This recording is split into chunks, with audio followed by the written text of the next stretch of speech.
Karibuni ndugu watazamaji, niliopo hapa mbele yenu ni Dr. Chikaramoto. Tunaendelea na vipindi vyetu mbalimbali ambavyo ni vipindi vinavyoelimisha na vipindi ambavyo vinatupa faida mbalimbali katika YouTube yetu hii, tunavifuatilia na vile vile unakuta katika maisha yetu vinatusaidia, kwa sababu unakuta changamoto tunakutana. Ukishakutana na changamoto, fikiria Dr. Chikaramoto alinielekeza hili jambo lina maana gani, hili jambo lina masala gani, na hili jambo shida yake ni nini. Kwa siku ya leo ningependa tuendelee na elimu yetu inayohusu nyota.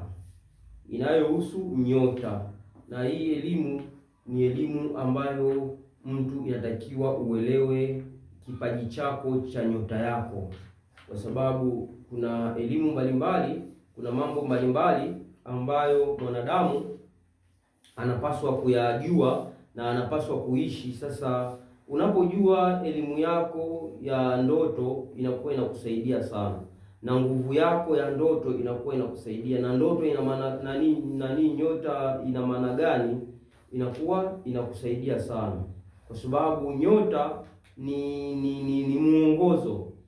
muongozo katika maisha yako. Nyota ni ufunguo ambao inatakiwa mwanadamu auishi ili ajue anapita njia gani iliyokuwa sahihi, kwa sababu usiishi ili mradi. Ukiishi ili mradi, kila jambo utakuwa unafanya kwa kubahatisha. Sasa katika vipindi vyetu vilivyopita tulizungumzia nguvu za nyota mbalimbali, yaani mtu mwenye nyota fulani ana nguvu, ana kipaji gani, ana kipawa gani. Sasa leo ningependa tuzungumzie watu wale wenye nyota ya Simba, vipaji vyao. Watu wenye nyota ya Simba vipaji vyao ni vipi? Kwa sababu nyota zinakuwa zina ishara mbalimbali. Sasa zikishakuwa na ishara mbalimbali, vile vile zinakuwa na kipaji ndani yake. Sasa wewe mwanadamu au wewe mtu uliopo hapa mwenye nyota ya Simba, elewa kipaji chako ni kipi. Sasa watu wenye nyota ya Simba wana kipaji kimoja, yani wana kipaji kikubwa sana. Yani ni watu ambao kipaji chao ni kikubwa sana, yani wana ufunuo ndani yao. Yani wana ufunuo upi? Sio ufunuo wa kibinadamu, ufunuo wa kiungu. Yani ni ufunuo wa kiungu ni nini? Yani wana vitu ambavyo wamewekewa na Mwenyezi Mungu ndani yao ambavyo vina nguvu sana katika maisha yetu ya kibinadamu ambayo tunaishi kila siku. Ina maana mtu mwenye nyota ya Simba, kuna vitu ambavyo akikufanyia wewe vina faida kubwa sana. Achana na yeye mwenyewe kumfaidisha, lakini kumfaidisha mwanadamu mwingine vina faida sana.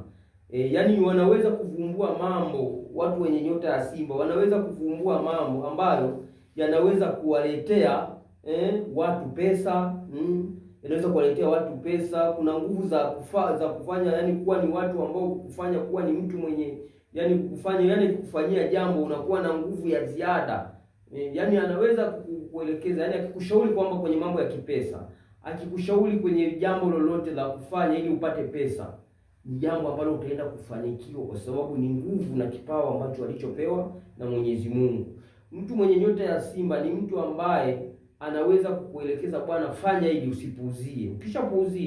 Ukishapuuzia itakuwa ni unapata hasara wewe mwenyewe, utakuwa umepoteza kutumia kipaji ambacho kitakufanya wewe uweze kufanikiwa katika maisha yako. Vile vile wanaweza kutumia mikono yao, yani wakitumia mikono yao wanaweza wakafanya uponyaji. Yani wana ule uponyaji wa asili, wana nguvu za asili ambao wanaweza wakakuponya kwa kutumia mikono yao. Yani mtu mwenye hili nyota ya Simba, kipaji chake, anaweza kutumia mikono yake akakuponya. Yaani akikutilia bwana, Mwenyezi Mungu akubariki, akufanyie wepesi, akufanye nini, akikuwekea mkono wake kichwani, akikuwekea mkono wake begani, akikuwekea sana akikuwekea mkono kifuani, ina maana kwamba yule ni mtu ambaye anakupa uponyaji wa aina kubwa sana.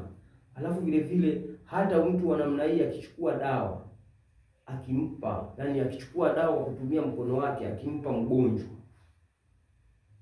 mgonjwa atajisikia nguvu na atapata nafuu kwa haraka sana. Alafu watu wenye nyota hii ya Simba ni watu ambao wana kipaji cha uongozi sana. Yaani ukimweka sehemu yenye uongozi, kwanza anakuwa na nguvu, anakuwa na power, anakuwa anasikilizwa, anakuwa anaheshimika. Kwa hiyo ni watu kwenye swala la uongozi wana nguvu zile za asili. Yaani kama unavyojua Simba jinsi alivyokuwa na nguvu, Simba ndivyo alivyokuwa anatawala. Basi na wenye nyota hii wana nguvu za kutawala, wana nguvu za kusikilizwa, wana nguvu za kuogopewa, wana nguvu za kuheshimiwa. Kwa hiyo mtu mwenye nyota hii ya Simba, elewa kwamba wewe una vitu adimu sana, una vitu vya kipekee ambavyo hivyo vitu unapaswa vikufaidishe wewe mwenyewe katika maisha yako. Yaani usiwe na vitu ambavyo havikufaidishi katika maisha yako. Yaani vinakufaidisha wewe. Usuli vitu, mtu mwenye nyota ya Simba, vitu alivyokuwa navyo vinampa faida yeye, alafu vile vile vinawapa faida watu wanaomzunguka. Kwa sababu anapokuwa kiongozi bora, anapokuwa kiongozi thabiti, anapokuwa kiongozi mwenye nguvu, ni mtu ambaye watu wengine wanapata mafanikio. Lakini vile vile watu kama hawa, ogopa sana mtu huyu akawa ni kiongozi, lakini akawa ni kiongozi ambaye asiyetumia uongozi wake vizuri. Wanakuwaga madikteta wakubwa sana, kwani wanakuwa watu wenye nyota ya Simba. Yaani kama amepewa hizi nguvu alafu yeye asizitumie vizuri, huwa wanakuwa ni madikteta wakubwa sana. Wanakuwa ni madikteta wakubwa sana. Sasa watu wenye nyota hii ni kazi gani ambazo wanaweza kuzifanya ambazo zikawa zinampa kipato kwa urahisi na zikamsaidia katika mambo yako? Kwanza wanatakiwa wafanye kazi za kusimamizi katika makampuni mbalimbali au mashirika mbalimbali.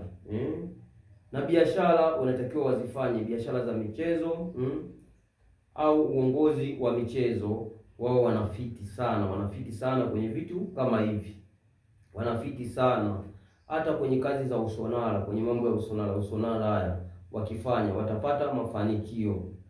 Wana mitindo, wakienda kwenye swala la wana mitindo watapata mafanikio, napo kuna mafanikio sana. Wao vile vile ni wakiwa ni wachekeshaji au waigizaji, watu wa namna hii tayari watakuwa sana kwenye sanaa zao, wanakuwa sana. Lakini vile vile kuweza kuwa kama walimu, lakini sio walimu wenyewe wao walimu katika taasisi, yani ni wale kama wa kufundisha, yani katika taasisi kubwa. Yani mtu anakuwa kiongozi, ni kama vile mwelekezaji katika taasisi. Mtu anakuwa wakufunzi, tuseme kauli kubwa ndepesi, wakiwa wakufunzi kazi zao zinafanyika kwa ufanisi sana, na kwa sababu wanakuwa ni watu wenye kusikilizwa na watu wenye kutekeleza yale wanayokuwa wanayaongea. Ndugu zangu, watu wenye nyota ya Simba, nafikiri mtakuwa mmenielewa vipawa na vipaji mlivyokuwa navyo. Hebu vitumieni hivi vipawa. Kipawa cha Simba ni kipawa kikubwa sana, lakini tahadhari, usikitumie kipawa kwa ubaya, kwa sababu ukishatumia kipawa kwa ubaya hiki utakuwa ni dikteta mmoja ambao utakuwa ni dikteta maarufu. Na udikteta sio mpaka uwe kiongozi, kwa sababu watu hao wana asili ya uongozi. Sio mpaka uwe kiongozi labda mkubwa katika nchi fulani. Hata unaweza kuwa kwenye ofisi yako hiyo ukawa unaletea wenzako udikteta. Kwenye kazi kiwanda, labda wewe mfanyakazi wa kiwanda huko ukapewa, lakini ukawa kazi yako itekeleze vizuri, ukawa dikteta. Msimamizi labda engineer, ukawa dikteta kwenye kazi zako. Kwa hiyo ni watu ambao wakitumia vile nani yao vibaya, wanakuwa ni madikteta wabaya, mpaka watu wanaogopa na kuwachukia, wanakuwa hawana maelewano na watu. Lakini ni wafanisi wazuri, wakitumia vizuri katika njia nzuri ambayo tunaijua na inayotakikana, ni watu ambao wana faida sana katika jamii. Watu wenye nyota hii, vipawa vyao ni vipawa vyenye nguvu sana. Ndugu zanguni, nafikiri siku ya leo tuishie hapo. Kwa machache hayo tulioelekezana, naombeni tu tuendelee kufuatilia chaneli yetu ili tuendelee kusikiliza mbalimbali. Nafuata hizo namba za hapo simu. Kama utakuwa na jambo lolote, swali lolote, hebu nitafute kwenye namba zilizopo hapo chini, nitaweza kukupa ufafanuzi. Naendelea kusubscribe chaneli yetu uweze kupata faida mbalimbali. Nafikiri watu wenye nyota ya Simba mmenielewa vipaji vyenu ni nini. Asanteni kwa kunisikiliza na karibuni sana.